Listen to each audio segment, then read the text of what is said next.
Il faut que tu prophétises encore sur un grand nombre de peuples et de nations et de langues et de rois.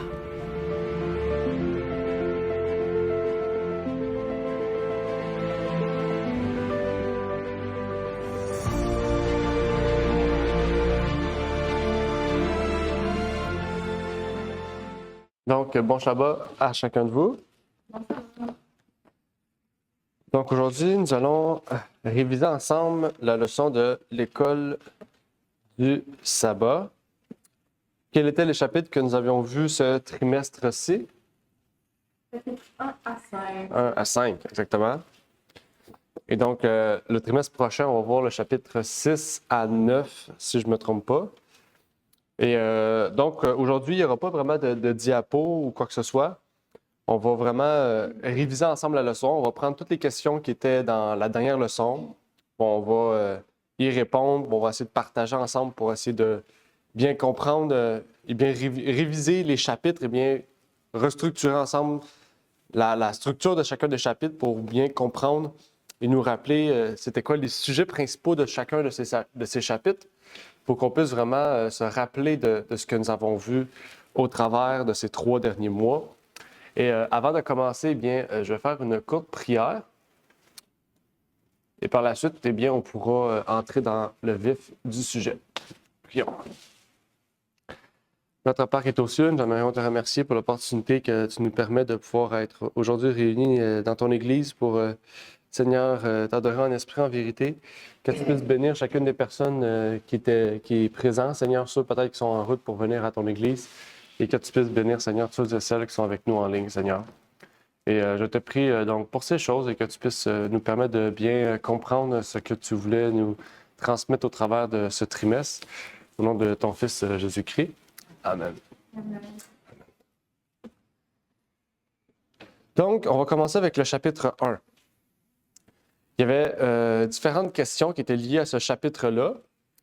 Et la première question, c'était « Qu'est-ce qu'un apôtre? » Est-ce que vous vous rappelez? Parce qu'on avait étudié ça dans la première leçon, mais dans le chapitre 1, on n'explique pas vraiment c'est quoi un apôtre. C'est juste qu'il faut se rappeler de ce qu'on avait vu dans la première leçon. Donc, est-ce que vous vous rappelez ou est-ce que vous savez ce que signifie être un apôtre?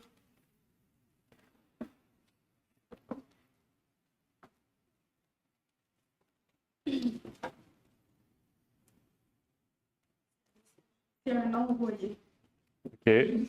Messager, envoyé, OK. Quoi d'autre?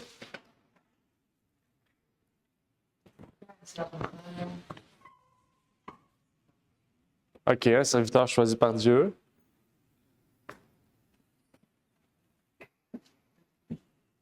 Quoi d'autre?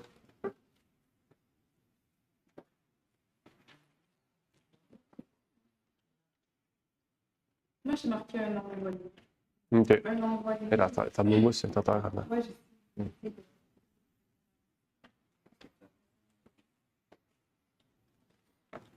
Un envoyé. OK. Un envoyé. OK, parfait. C'est plausible. À la base, plusieurs personnes pourraient penser que un apôtre, c'est quelqu'un qui a été choisi directement par Jésus, qui a reçu un appel par Jésus directement, par le Christ, comme on voit avec les 12 apôtres. Et même quand Judas a quitté donc, l'apostolat, eh bien, il a été remplacé par Matthias, qui lui-même, si vous vous rappelez, dans la sélection, c'était des gens qui avaient connu Jésus. Okay? Ce n'était pas une personne qui n'avait pas connu Jésus, c'est quelqu'un qui avait connu Jésus qui devait être choisi. Et même Paul a été déclaré apôtre parce que lui-même a reçu la vision de Jésus. Okay? Donc, à la base, fondamentalement, un apôtre, c'est quelqu'un qui reçoit une mission directement de la part du Christ, c'est-à-dire physiquement, visiblement. Okay? C'est comme aujourd'hui, nous, quelqu'un qui aurait une vision de Jésus pour une mission particulière pourrait être appelé un apôtre. Ça, c'est la définition littérale, la première définition. La deuxième définition, comme on a vu, c'est quelqu'un qui reçoit une mission directement de la part du Christ. Donc, aujourd'hui, on pourrait dire que Jésus a donné des missions à certaines personnes dans le but de ramener un message apostolique ou de rapporter ou de remettre en place des doctrines ou des enseignements de Jésus-Christ qui ont été perdus à travers l'histoire. On peut dire que ça aussi, c'est un apôtre. Un apôtre, c'est une personne qui va ramener des fondements bibliques. C'est quelqu'un c'est un fondateur, on pourrait dire. Okay? Donc, on pourrait même voir Martin Luther comme un apôtre. C'est lui qui a ramené la compréhension de la foi dans la chrétienté à son époque. Donc, il pourrait être appelé un apôtre fondateur de la compréhension de la foi. Donc, on peut voir un apôtre comme une personne pionnier ou fondateur d'une mission particulière dans le but de partager un enseignement du Christ. Okay? Donc, quand on voit des gens aujourd'hui qui s'appellent apôtres, ça ne peut pas être un apôtre. Okay? Il y a pas beaucoup d'apôtres. Okay? Mais en fait, il y en a pratiquement plus. Il y en a peut-être quelques-uns. Peut-être au travers des pionniers adventistes aussi, peut-être on pourrait les appeler apôtres parce qu'ils ont été fondateurs d'un mouvement, pionniers d'une réforme. De la même manière que les apôtres du Christ étaient des réformateurs du mouvement judaïque, qu'on appelait le christianisme. Donc, on peut voir ça comme ça, d'un point de vue général, sans que ça soit vraiment littéral. D'un point de vue général, on peut voir un apôtre comme ça, un enseignement fondateur de la doctrine ou de l'enseignement du Christ et qui a une mission particulière. Oui.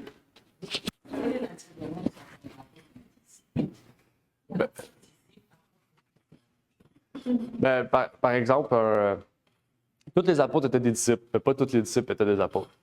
Parce que des disciples, c'est quelqu'un qui suit quelqu'un. Donc, nous sommes tous disciples parce que nous sommes tous suiveurs de Christ, mais nous ne sommes pas tous apôtres parce que nous ne sommes pas tous pionniers d'un mouvement ou pionniers d'une réforme. Jésus a institué 12 apôtres pour que ces 12 apôtres-là aient des disciples. Ce ne sont pas leurs disciples à eux. Quand on dit leurs disciples, c'est que, comme Timothée était le disciple à Paul, mais on sait que Timothée était le disciple à Jésus avant tout, parce que Paul était disciple de Jésus. Okay? Mais c'est Paul qui a enseigné à Timothée comment devenir un pasteur ou un ancien ou peu importe son rôle qu'il avait dans l'Église. Donc, on peut voir ça dans un sens comme ça aussi. De la même manière que moi, je pourrais être disciple de Alan Stump, par exemple, parce que j'ai suivi ses conseils, ses enseignements, puis il m'a formé dans la doctrine, par exemple. Mais on est tous disciples de Jésus. Okay? Donc, on peut voir ça, la différence entre les deux. La deuxième question, on a quand même répondu. Le Seigneur a-t-il maintenant de vrais apôtres? On peut dire que oui. Dans le sens strict du terme, non. Mais dans le sens large du terme, oui. Comment strict? C'est ce que j'ai dit au départ. Quelqu'un qui a reçu un appel direct de Jésus, qui a vu Jésus. Est-ce qu'il y a du monde qui voit Jésus, qui a reçu un appel, une vision de Jésus qui dit une mission? C'est très, très rare, là. Je veux dire, on n'a pas vu personne en lien avec ça. Troisième question, c'était qui a écrit l'Épître aux Romains?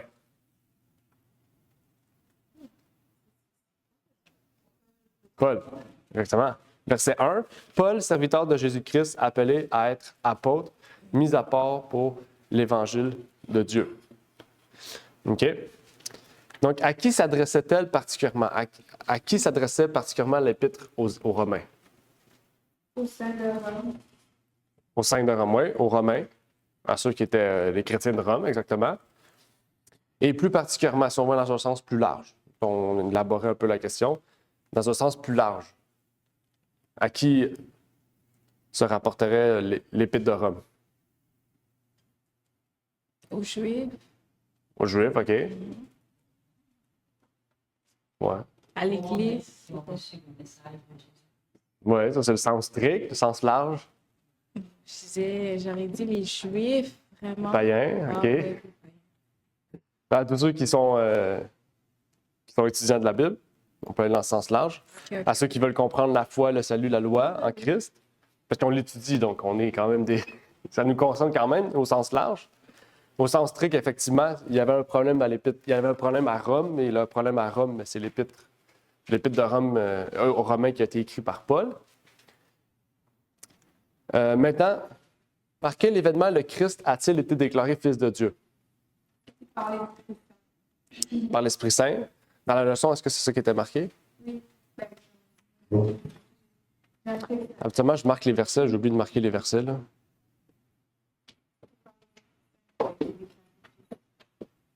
Ouais. Ah oui, selon l'esprit de sainteté, verset 3. Il était déclaré fils de Dieu. Moi, j'ai écrit par sa résurrection des morts, je sais pas pourquoi, mais c'est vrai, selon l'esprit de sainteté. J'ai juste été trop loin. C'est un peu plus loin parce que ça dit et selon l'esprit de sainteté, déclaré fils de Dieu avec puissance par sa résurrection des morts. Je sais pas pourquoi j'ai. Ah, parce que ça dit par quel événement? C'est pas ça que je dis par sa résurrection des morts. Moi, honnêtement, je me suis rappelé quand Dieu avait dit mon fils bien-aimé entre toute ma réflexion. Quand il avait dit ça, cette fois-là, c'était l'Esprit Saint qui est devenu comme une colonne. Défendu. OK, ouais. On pourrait dire par son baptême de bord. OK, intéressant. Parfait. OK, bon, on va continuer parce que là, on étudie juste les 4 premiers versets. Là. La première question du guide, c'était juste un résumé des 4 premiers versets. Et là, on va aller avec le reste des versets. Comment l'Église de Rome était-elle connue? Leur foi est publiée dans le monde entier. Exactement, Connue, pour la foi. OK? Donc, c'est ça qui est intéressant. Je pense que l'Épître aux Romains aussi, c'était pas un reproche aux Romains de leur foi, mais je pense plus une exhortation, puis essayer d'amener les autres à comprendre pourquoi les Romains avaient une foi si grande. Puis essayer de lier toutes les raisons pour lesquelles leur foi était grande aux Romains. C'est intéressant. C'est intéressant parce que 100 ans plus tard, c'était tout le contraire de l'Église aux Romains. Hein, parce que l'Église de Rome, c'est ceux qui ont fondé l'Église catholique romaine. Donc, 100 ans plus tard, c'était tout une autre Église. Ayant été achetés par le Christ, de qui sommes-nous débiteurs? Acheter, racheter ou acheter? Là? Moi, j'ai marqué débiteur de l'œuvre du Christ. OK, débiteur de l'œuvre du Christ, c'est intéressant. Donc, Intéressant. Est-ce qu'il y a une autre chose, une autre réponse? De Dieu. C'est OK. Dieu qui nous a rachetés. Il y a Dieu qui nous a rachetés, OK.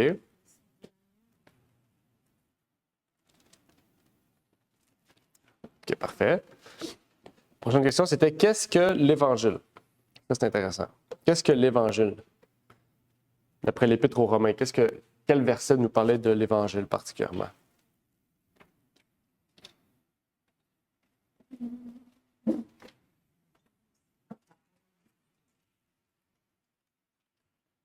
Là, on est à peu près dans les versets, à partir du verset 10, là, on est rendu là. On a la moitié du chapitre 1. Là. Même pas. Bon, mais non.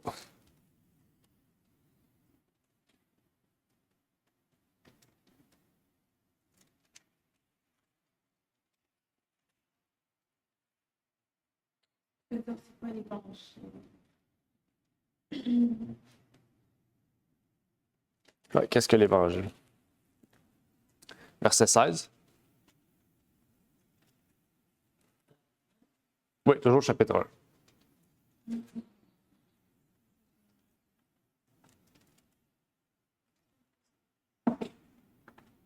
Qu'est-ce que l'Évangile? Puissance. La puissance de Dieu pour le salut de tous ceux qui croient. Okay? Intéressant, ça dit c'est la puissance de Dieu pour le salut de tous ceux qui croient. Donc, quand on croit l'Évangile, on reconnaît la puissance de Dieu et donc on reconnaît le salut pour nous. OK? Mais ici, on n'élabore pas sur le salut. On sait que le salut, on a élaboré ça au chapitre 4 particulièrement. Mais c'est intéressant ici de voir qu'on lit l'Évangile avec la puissance de Dieu. Pourtant, on sait que la puissance de Dieu, c'est le Saint-Esprit. Donc, on voit que dans l'Évangile, il y a la puissance de Dieu. Parce que dans l'Évangile, il y a le Saint-Esprit. Okay? Donc, tout est lié ensemble. Que révèle-t-il aux croyants? Qu'est-ce que l'Évangile révèle aux croyants? La vérité. OK, la vérité sur Christ. J'ai marqué la justice de Dieu. OK, justice de Dieu. C'est verset 17, effectivement. Verset 17, ça dit « Le juste vivra par la foi ». Mais c'est la justice de Dieu. C'est-à-dire, car en lui, la justice de Dieu est révélée de foi en foi, selon ce qui est écrit, le juste vivra par la foi. OK? Donc, effectivement, la justice de Dieu, le juste vivra par la foi. OK? Donc, l'Évangile révèle que nous sommes sauvés par la foi. OK? Restons encore dans le chapitre 1 avec la question numéro 3. Que révèle la création? Est-ce que vous vous rappelez de cette partie-là? Moi, j'ai marqué que ça révèle le Dieu créateur. Le Dieu créateur.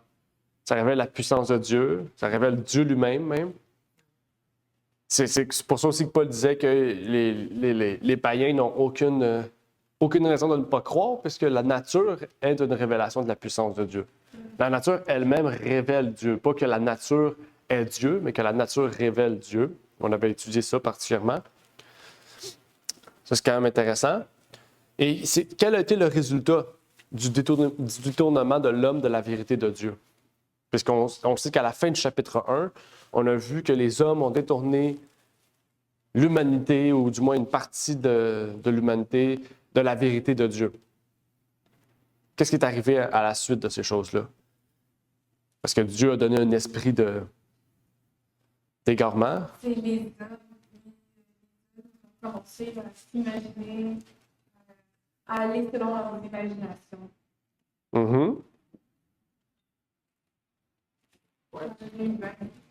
Ben. Oui. Où est-ce que dans le chapitre 1 qu'on voit ça?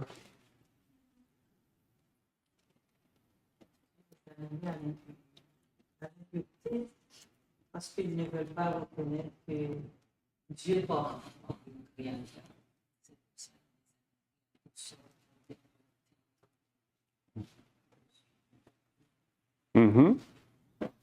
À partir du verset 26 jusqu'à la fin du chapitre 32, il dit « Pourquoi Dieu les a livrés à des passions viles, car même leurs femmes ont changé l'usage naturel en ce qui est contre nature. » Et on continue après. On dit qu'ils sont devenus vains dans leur raisonnement, leur cœur était destitué d'intelligence, rempli de ténèbres, se vantant d'être sages, ils sont venus fous. On continue médisant, haineux à l'égard de Dieu. Donc le fait, les hommes en détournant, en fait les dirigeants, ou plutôt ceux qui avaient soi-disant l'intelligence et la sagesse, en détournant la vérité de Dieu en vertu des hommes, eh bien, ils ont emmené dans la société, ils ont emmené dans l'humanité, du moins ceux qui ne sont pas croyants, bien, toutes ces choses-là, le résultat de ces choses-là. Le fait qu'on se détournait de la loi de Dieu, puis on se détournait de tout ce qui était naturel que Dieu avait mis naturellement en nous. Donc, c'est quand même intéressant. OK? C'est un peu ça ce qui est arrivé aussi avec l'évolution. Avec l'évolution, on a détourné l'homme de la nature. Okay? Puis on a détourné l'homme de Dieu directement. Puis avec l'athéisme, ça a perpétué toutes sortes d'idéologies, comme que ce soit le racisme ou le féminisme ou l'homosexualité ou toutes ces choses-là. Ça a amené toutes ces choses-là dans le monde. Puis même aujourd'hui, le christianisme, on pourrait dire, accepte ces choses-là comme étant normales et naturelles. Et pourtant, la Bible nous dit que c'est contre nature. Donc, on voit un peu cette idée-là, là, même à l'époque de Rome, à l'époque de Paul, mais aujourd'hui, c'est encore plus flagrant. Donc, maintenant, entrons dans le chapitre 2, avec la question 4. Qui condamnons-nous lorsque nous nous arrogeons le droit de juger autrui? Ça, c'était dans les premiers versets. Nous-mêmes. Nous-mêmes. OK? Quand on juge les autres, bien, on se juge nous-mêmes, parce que nous sommes les deux coupables devant Dieu. OK? Même qu'on a un jugement de plus, parce que Dieu va nous juger plus sévèrement. Parce qu'on juge les autres. On commet un péché de plus en fait en jugeant. C'est un peu ça qu'il veut nous dire. Quel avertissement est donné à ceux qui commettent les choses qu'ils condamnent chez les autres?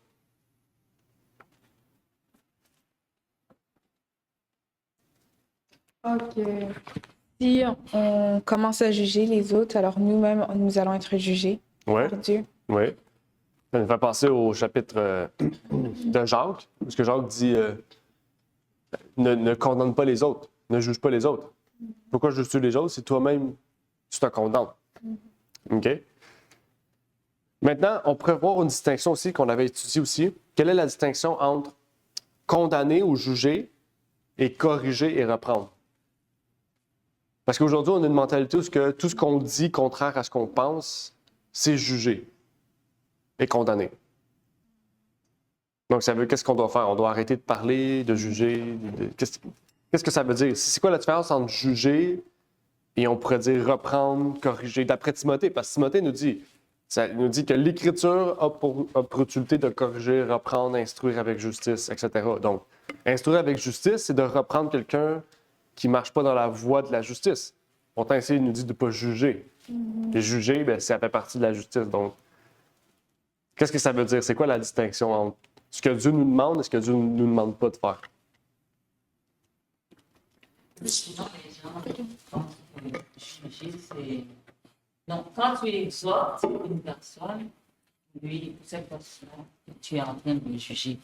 Alors, c'est ça que, comme quoi, on ne peut pas faire la différence, juger et exhorter une personne. Juger une personne, c'est quand tu le dis, bon, ce que tu fais, c'est mal, et que, et que tu vas, comme si tu vas être détruit à la fin, et que c'est fini pour toi et tu es condamné. Tu as déjà jugé cette personne, ça veut dire que tu l'as condamné. Mais le plus souvent, on dit exhorter aussi, c'est la même chose, mais exhorter une personne, c'est quand tu dis à cette personne, OK, ce que tu fais d'après la Bible, c'est pas bien. Alors, si tu continues dans cette voie,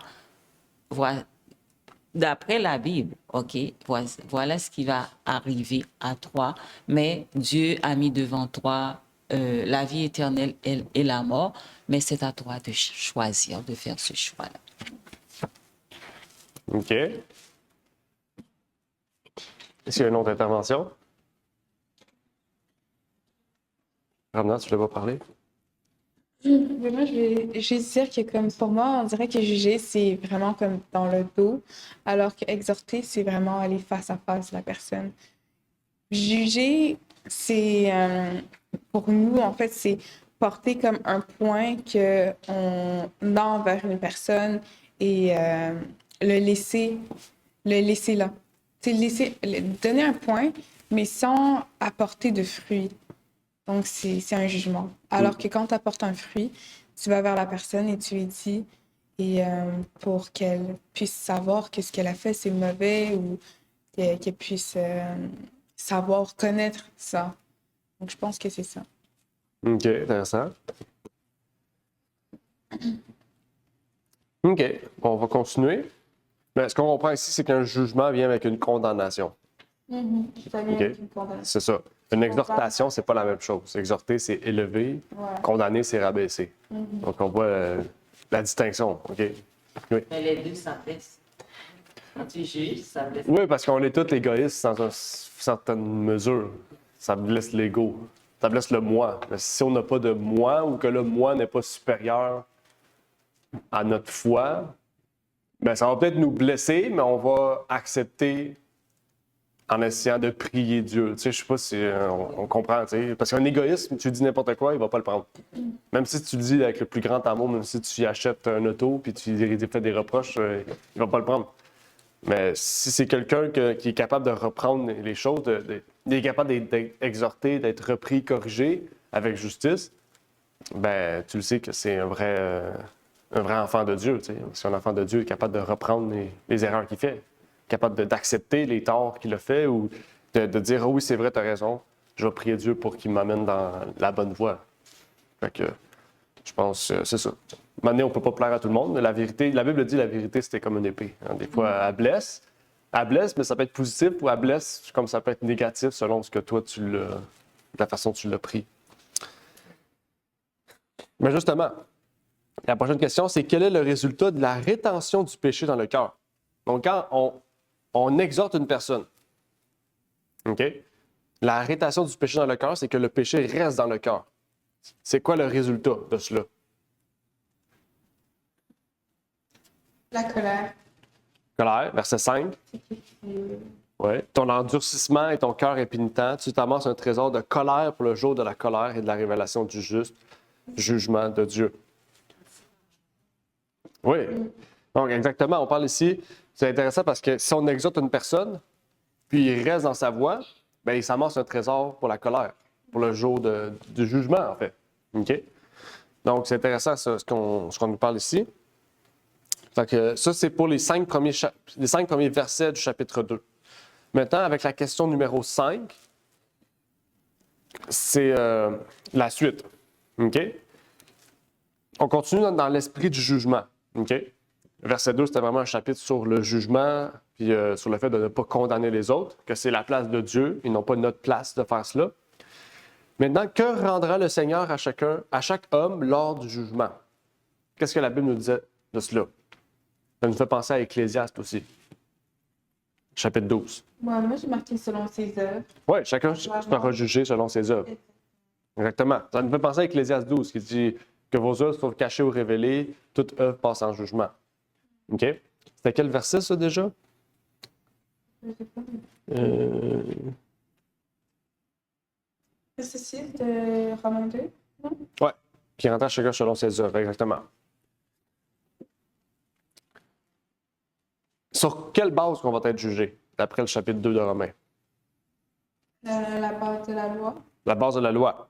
OK? C'est intéressant parce que ici, dans le chapitre 2, ça disait s'il n'y a pas de loi, il n'y a pas de jugement ou il n'y a pas de condamnation. Donc, Dieu a mis une loi pour qu'il y ait une condamnation. Et puisque tout homme est condamné, mais il a fallu qu'il envoie Jésus-Christ pour que nous puissions être sauvés, que nous puissions avoir le salut, être graciés, avoir la grâce. OK? Donc, la loi, s'il n'y a plus de loi, il n'y a plus de grâce. S'il n'y a plus de loi, il n'y a plus de condamnation. OK?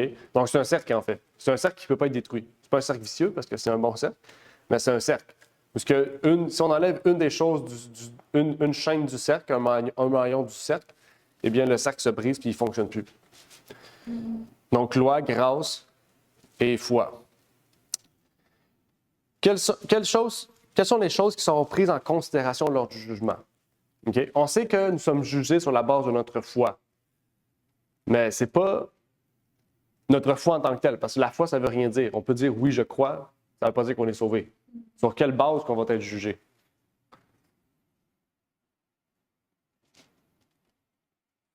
Sur quelle base? Oui. Quelles sont les choses qui sont prises en considération lors du jugement? Sur quelle base? Moi, je marquais que c'est l'œuvre dans le cœur de chacun. OK, oui, l'œuvre dans le cœur de chacun. Le cœur de chacun.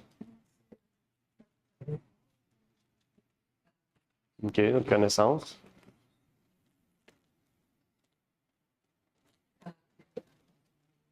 Caractère, OK. Qu'est-ce que Romains 2 nous disait? J'avais trouvé le verset, mais je ne le trouve pas. Verset 3? OK.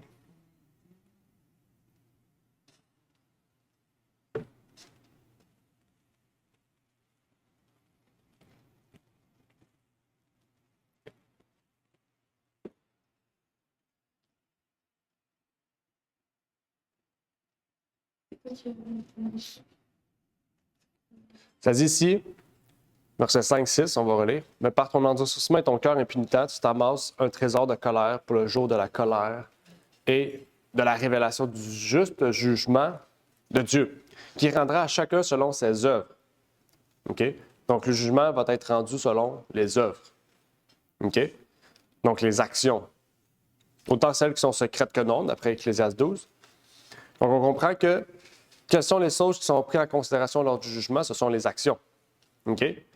Parce qu'on sait, la Bible nous dit que ce n'est pas tous ceux qui disent Seigneur, Seigneur qui vont être sauvés. Pourquoi? Parce que quand on dit Seigneur, Seigneur, c'est qu'on reconnaît le Seigneur.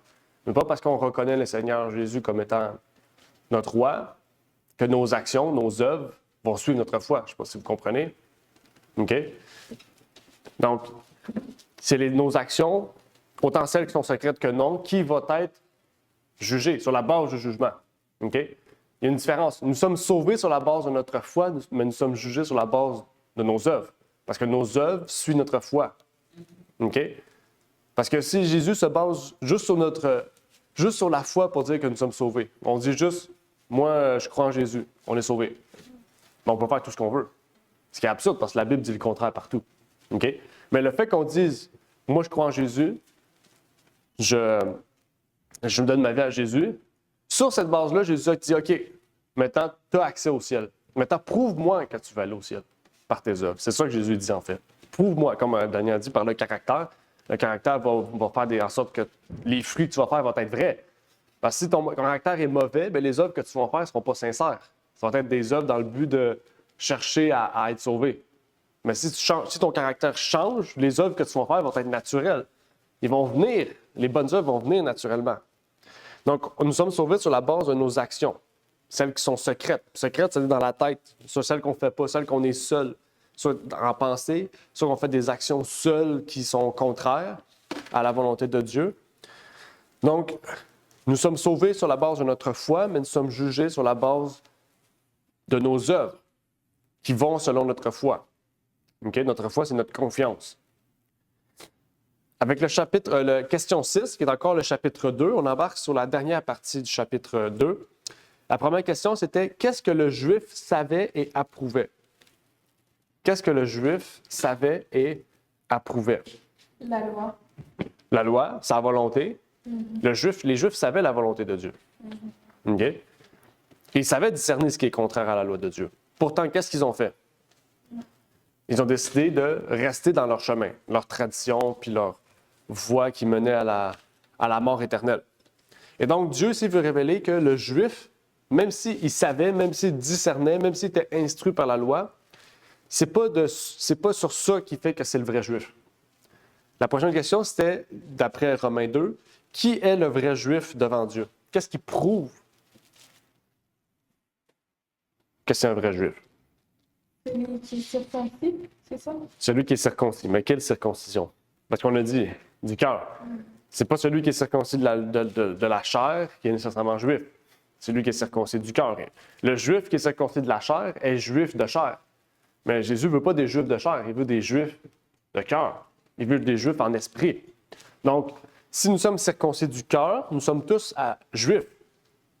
Okay? Nous sommes tous appelés juifs. Okay? C'est intéressant. Et donc, qu'est-ce que la vraie circoncision? Ben, c'est celle du cœur. Okay? C'est la dernière partie du chapitre nous partageait cela. C'est intéressant parce que Romain, Paul travaille tout le temps comme ça. Les derniers versets d'un chapitre sont l'introduction au prochain chapitre. Okay? Donc, la fin du chapitre 2 introduisait la circoncision, mais le chapitre 3, on va élaborer sur la circoncision, puis élaborer sur Abraham. Abraham va nous emmener au chapitre 4 par la suite. Okay? Donc, maintenant, on entre dans le chapitre 3. Est-ce que le chapitre 1 et 2 étaient clairs? Est-ce qu'il y avait des questions? Ou tout était bien résumé dans le chapitre 1 et 2? Oui. OK. Je trouvais que les questions, quand même, étaient très intéressantes pour faire un résumé.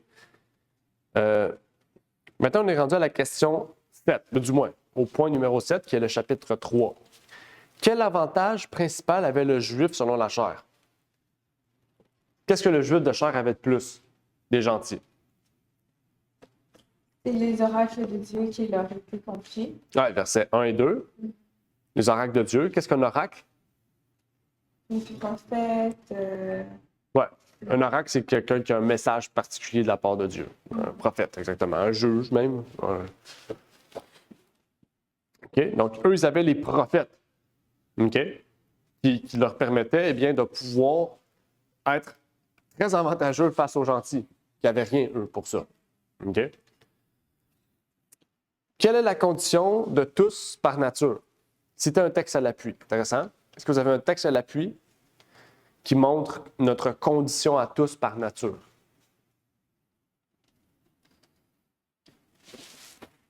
Dans Romains. Je ne sais pas si Romains 3 exactement. Moi, j'ai pris Romains 3 parce que c'était Romains 3 qu'on devait prendre, qu'on avait étudié. Pécheur. Marqué pécheur. Oui, tu as marqué pécheur. Mais la question, c'était si c'était un texte à l'appui. Romains 3, verset 10. Verset 10? Selon ce qui a été écrit, il n'y a aucun juste, non, pas un seul. OK, intéressant. Moi, j'ai repris Romains 3, verset 23, qui dit « Car tous ont péché, sont privés de la gloire de Dieu. » Mais la réponse, effectivement, c'était que nous sommes tous, de base, pécheurs. OK? Nous sommes tous, de base, pécheurs. On avait vu aussi dans l'étude du chapitre 3 la distinction entre la distinction entre le péché. Le péché, c'est pas la nature, le péché, c'est une action. Okay? Nous sommes pécheurs parce que nos actions sont contraires à la loi de Dieu et non pas notre nature est contraire à la loi de Dieu. Okay? Donc, la loi s'adresse à qui si nous sommes tous pécheurs? À tous humains. Il n'y a aucun humain qui peut dire « moi, je suis au-dessus de la loi ». Okay? La loi est parfaite. Tu ne peux pas être au-dessus d'une loi qui est parfaite, à moins que tu sois parfait. Okay? Ça, c'est très intéressant. Ça, c'était la première partie du chapitre 3. OK? Question numéro 8, c'est le chapitre 3 encore. Comment l'homme peut-il être justifié? Donc, la première question qu'on peut se poser, c'est quoi le but de la loi, en fait? Quel est le but de la loi? Le sauver des pécheurs. Oui, de révéler notre état de pécheur. Ah oui. Et donc, qu'est-ce qui nous sauve? Qu'est-ce qui nous justifie devant la loi? Oui, Jésus. Qu'est-ce que Jésus est venu apporter? On avait introduit un concept intéressant.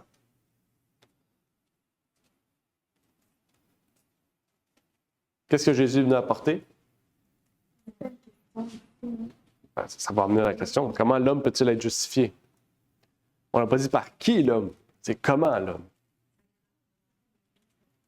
OK, sa grâce. Ici, le terme, c'est justifié. C'est quoi le...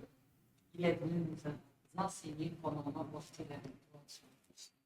Oui.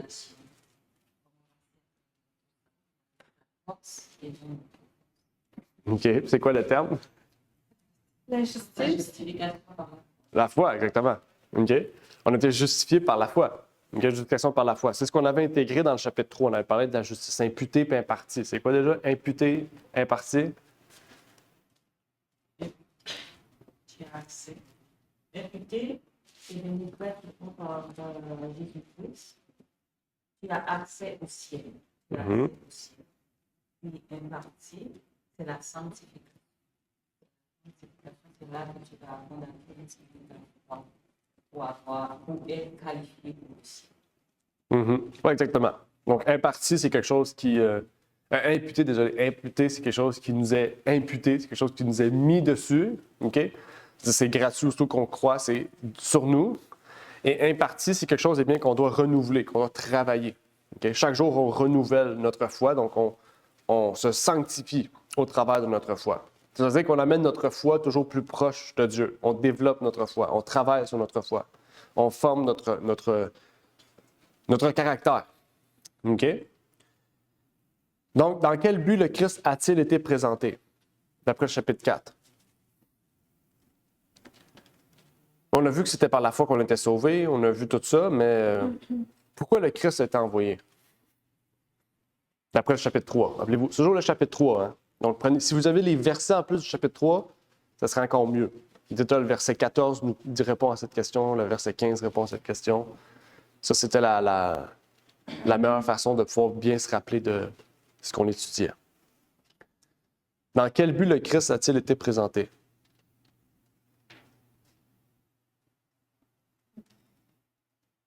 Pour nous sauver. Oui, pour nous sauver. Un des versets disait pour la rédemption de tous. OK, je ne sais pas c'est quel verset. J'ai oublié de démarquer, j'ai commencé à la fin de faire ça. Pour la rédemption de tous. Alors, comment la foi affecte-t-elle la loi dans le cœur du croyant? Comment la foi affecte-t-elle la loi dans le cœur du croyant?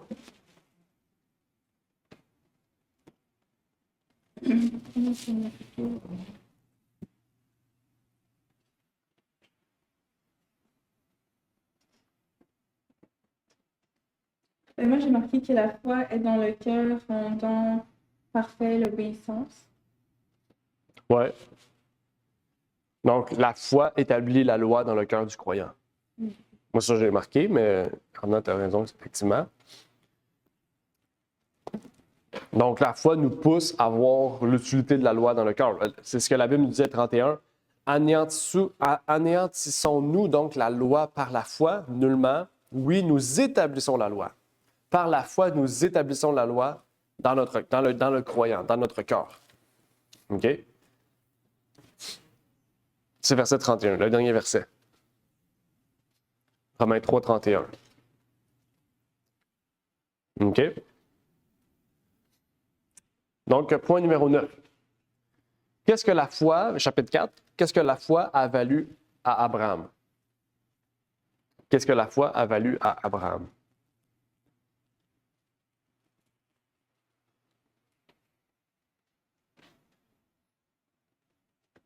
Il a été compté juste devant Dieu. Oui. Donc, la foi a été imputée et a été déclarée juste devant Dieu, effectivement. Quelle est la valeur de la foi pour les enfants d'Abraham?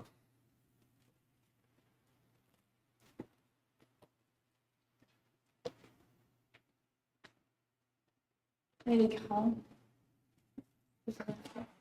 Elle est grande, OK. OK, elle est grande. Là, j'ai dit tous ceux qui sont circoncis par la foi seront déclarés descendants d'Abraham. Donc, seront déclarés justes. Donc, c'est tous ceux qui descendent d'Abraham sont les vrais Juifs, sont circoncis du cœur et non de la chair. OK? C'est ce que le chapitre 4 va élaborer. Quelle promesse a été faite à Abraham? Dans le chapitre 4, on nous parle d'une promesse qui a été faite à Abraham. Est-ce que vous vous rappelez quel était le chapitre, le verset, ou qu'est-ce qui a été fait? De faire d'une multitude. OK. Mais il y a une promesse plus grande encore.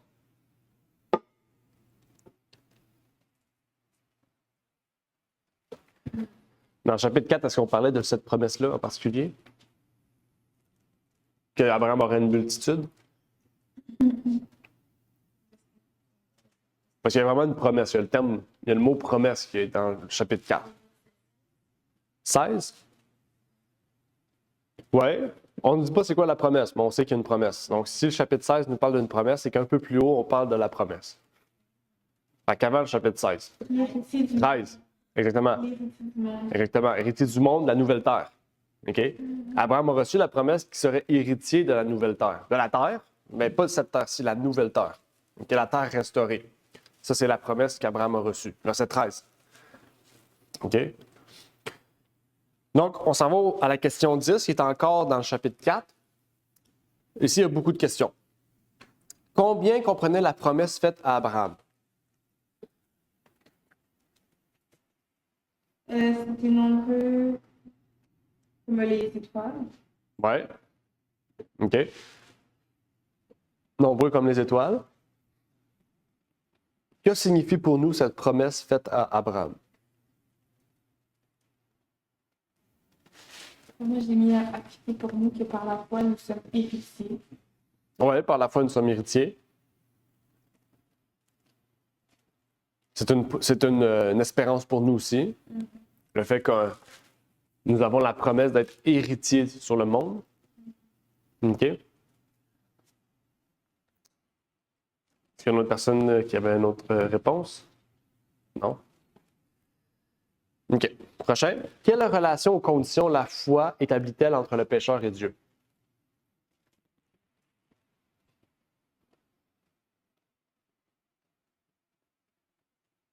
Quelle question? Quelle relation ou condition la foi établit-elle entre le pécheur et Dieu? C'est la question numéro 10 encore. Donc, se dire 11. 11?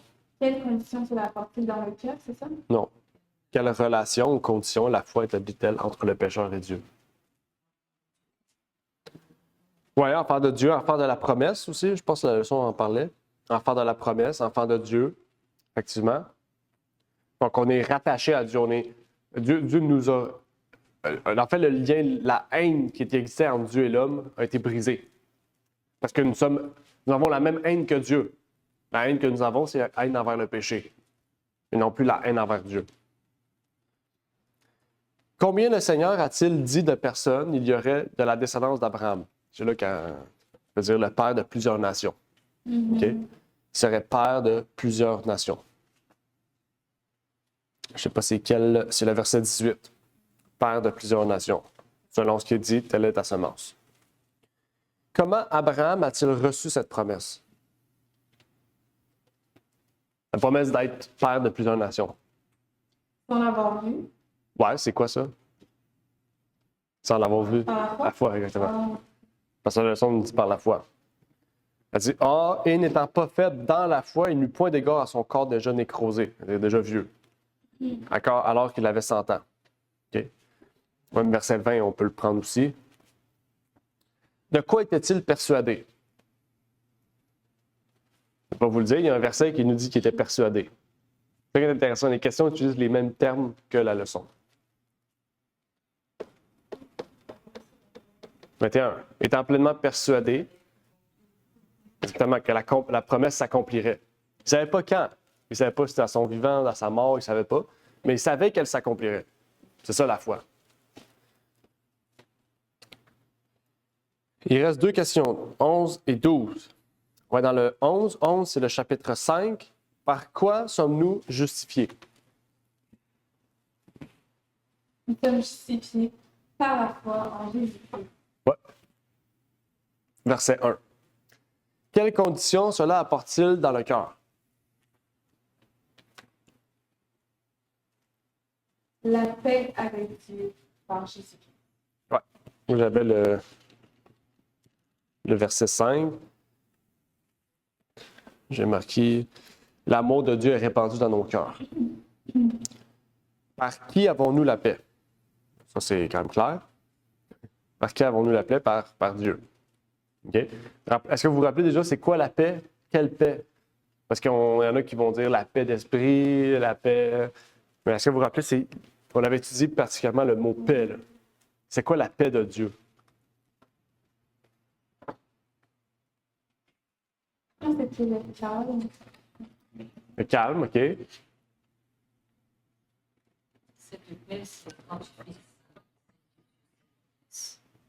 ça va, tu vas avancer. Mm-hmm.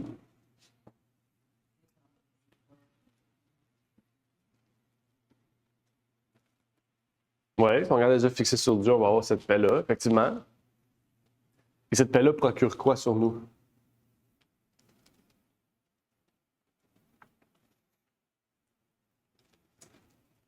Ça procure une assurance. Oui, l'assurance. OK? Donc, ça nous enlève un poids, un fardeau, un stress, une anxiété de ce qu'on pense du futur, de ce qu'on voit du passé, de notre moment présent. Eh bien, cette paix-là, c'est pas juste une paix, genre de dire je suis en paix, j'ai de l'argent, j'ai des biens. Non, c'est une paix totale. C'est une paix autant spirituelle que de l'esprit, que de l'âme, que physiquement. C'est une paix totale. C'est une paix c'est la plus grande paix qu'on peut avoir, en fait. De la même manière qu'on parle de la joie dans la Bible, on ne parle pas juste d'être joyeux. On parle de la joie du cœur. C'est-à-dire qu'on est joyeux même dans l'affliction, on est joyeux même dans les choses difficiles de la vie parce qu'on sait que Dieu est là, est avec nous. Okay? Donc, c'est une joie vraiment particulière.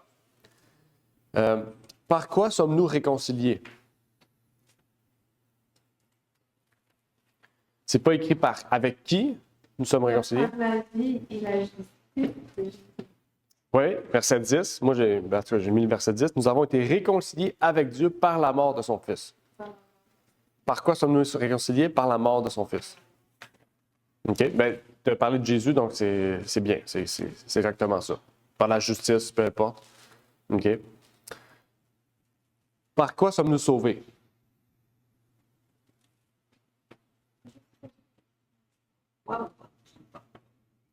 Par quoi?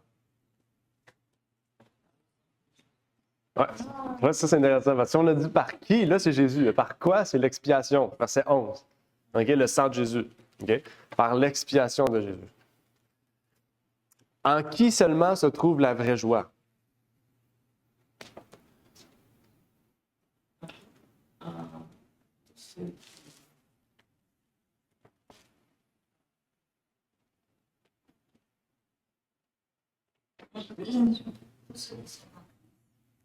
Oui, tous ceux qui sont en Christ, par la glorification du Christ. OK? On arrive à la dernière question. Comment le péché est-il entré dans le monde? Par Adam et Ève. Ben c'est quel verset dans Romains 5? Comment le péché est-il entré dans le monde? Quel verset de Romains 5 nous parle de ça? Par Adam. Par Adam, quel verset? Puis rappelez-vous, on est arrivé au verset 11, fait que c'est après le verset 11. Ouais, verset 12. C'est 12. C'est comme un seul homme, le péché est entré dans le monde. Même verset 14, ça dit vraiment pas. Ouais, ça peut être Adam aussi. Quand seulement le péché est-il imputé? Dès qu'il y a transgression. Ouais. Donc, dès qu'il y a une loi. Ah, La 13 dit que s'il n'y a pas de loi, il ne peut pas être imputé. OK? Pourquoi la loi est-elle entrée? pour connaître qu'est-ce qui a fait le péché. Ouais, moi j'ai marqué verset 20. La loi est intervenue pour faire abonder l'offense, le péché. Mais où le péché a abondé, la grâce a surabondé. OK? Donc, où la grâce abonde-t-elle? Ouais. Où est le péché? La grâce surabonde s'il y a le péché. S'il n'y a pas de péché, la grâce ne surabonde pas, il n'y a pas de péché. Donc, on voit que c'est un cercle. Donc, s'il n'y a pas de péché, s'il n'y a pas de loi, il n'y a pas de péché, puis s'il n'y a pas de péché, bien, il n'y a pas de grâce. Donc, si on est gracié puis il n'y a plus de loi, ben, tu ne peux pas être gracié dans le futur. Tu es gracié une fois, puis on n'en parle plus. Parce que tu es gracié une fois, puis après ça, ben, que toi, tu dises qu'il n'y a plus de loi, mais c'est une loi, ben, tu es condamné après. Là. Parce que, donc, on voit ici, il y a des problèmes après ça, des problèmes vraiment doctrinales ici qui ne marchent pas. Là. Qu'est-ce qui doit régner dans le cœur du croyant? Verset 21. La grâce. Oui, la grâce. Ainsi, la grâce régna par la justice pour donner la vie éternelle. La grâce. Et moi, j'ai marqué la justice, mais la grâce, effectivement, la grâce régna, c'est la grâce qui règne dans notre cœur. Si la grâce règne dans notre cœur, la justice règne dans notre cœur aussi. Comment la grâce peut régner dans notre cœur? Bonne question. Comment la grâce peut régner dans notre cœur? C'est-à-dire que la grâce règne dans notre cœur par la justice. Parce qu'on a tendance à voir la grâce comme je suis dans la grâce, je suis libre. Mais la grâce nous libère de la condamnation. Elle ne nous libère pas de toute condamnation. Elle nous libère de la condamnation, dans le sens qu'elle nous libère de la condamnation de la loi. Mais si on dit qu'il n'y a plus de loi parce qu'on est gracié, ben, Comment c'est vivre selon la grâce? Le fait que Dieu nous a pardonné, nous-mêmes, nous devons aussi avoir un cœur ouvert, gracieux. ouais, ça peut être dans ce sens-là aussi. C'est large, hein? La grâce, c'est l'amour de Dieu, c'est. Ouais, c'est- c'est chouette. La grâce, c'est l'amour de Jésus-Christ. Jésus-Christ est venu mourir sur la croix. Ça, c'est la grâce. La grâce. Il nous a fait grâce. Il est gracieux. Si nous prenons par exemple, avec ton auto, il y a des lois. On ne peut pas traverser la lumière rouge. Si tu traverses cette lumière, tu vas avoir des amendes à payer. Alors, un policier te rencontre, tu as fait exprès, tu as passé cette lumière, il a dit à Ravna, et que je vois que tu as passé la lumière sur la lumière rouge. Alors, je devais te donner une amende de $1000, mais je te fais grâce. Alors, tu peux continuer la route, mais je te fais grâce. Mais cette grâce qu'il t'a fait, est-ce que tu vas continuer à violer cette loi qui dit comme quoi tu n'as pas le droit de traverser, de passer sur une lumière rouge? Non, tu vas se souvenir que il m'a fait grâce, alors je ne vais pas payer le $1000, alors je ne vais pas continuer à passer sur la lumière rouge. Alors, à chaque lumière rouge que je vois, je m'arrête parce qu'il m'avait fait grâce. C'est ça. Amen. Donc, est-ce qu'il y avait des questions, des commentaires avec les 5 premiers chapitres? Non? Fait que tout était clair?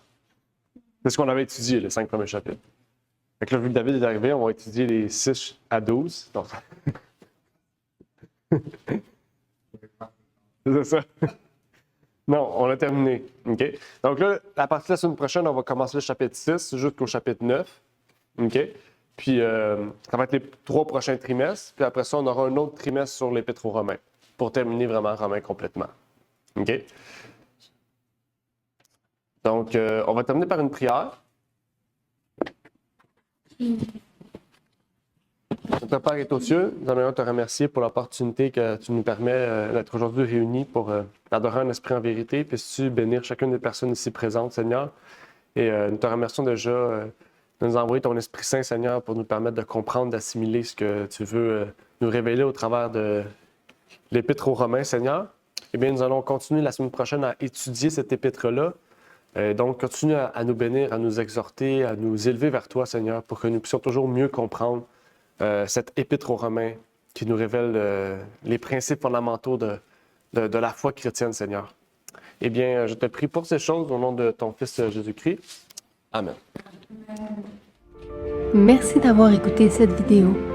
Si vous désirez rejoindre l'œuvre au Québec, veuillez nous contacter par email à asjh1889 de Terrebonne @gmail.com